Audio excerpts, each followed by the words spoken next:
April 4th, 1968. Martin Luther King Jr. stands on the balcony of his hotel room in Memphis, his hands resting on the thin black guardrail, deep in thought about how the world is changing, about how he's flipping the B in black to form the P in power, how those words, black and power, are becoming synonymous, one letter, one march at a time. I read that the bullet bounced off his necktie. Coretta Scott King got the call when she returned home from shopping with her eldest daughter. The phone hit linoleum and soon she followed, bringing her head to her knees, her tears leaving dark, coffee-colored stains on her pantyhose.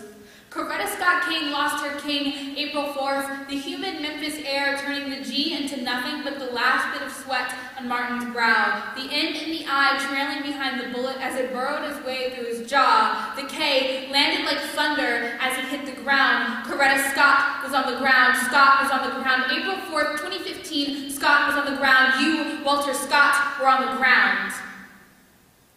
You were on your way to a barbecue.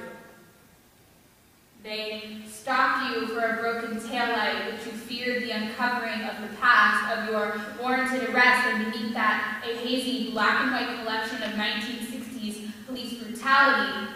You tried to escape the history creeping up on you, but 5 times you were shot, 1, 2, like a Birmingham bomb, 3, 4, like a high-powered fire hose, 5.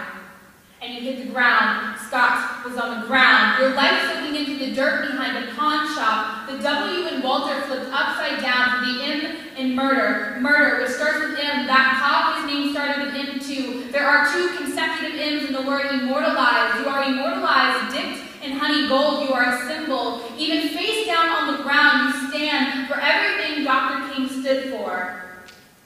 You were on the ground. Scott was on the ground decorated with flowers and crosses like the one I wore around my neck the next morning, sitting prim in the Easter service, my legs crossed real pretty. I wore orange like a flame. Alleluia, he has risen. You have risen too, Mr. Scott. You have risen. You stand tall beside the Father, next to everyone else who stands for what he stands for. Love thy neighbor as thyself.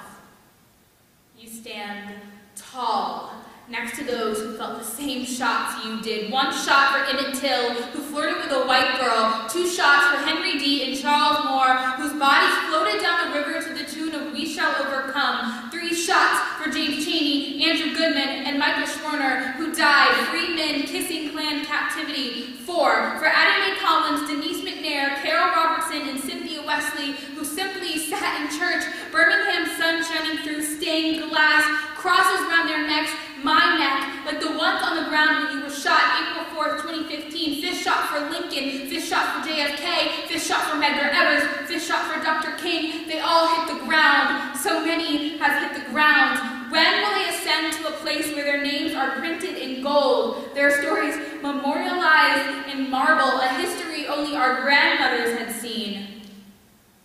But you are tangible. You are here. You are 5 minutes outside my classroom window. Your legacy stuck between teeth, knotted in our throats. You are here. This history is no longer hearsay. You are on the ground. I saw you on the ground. Scott was on the ground.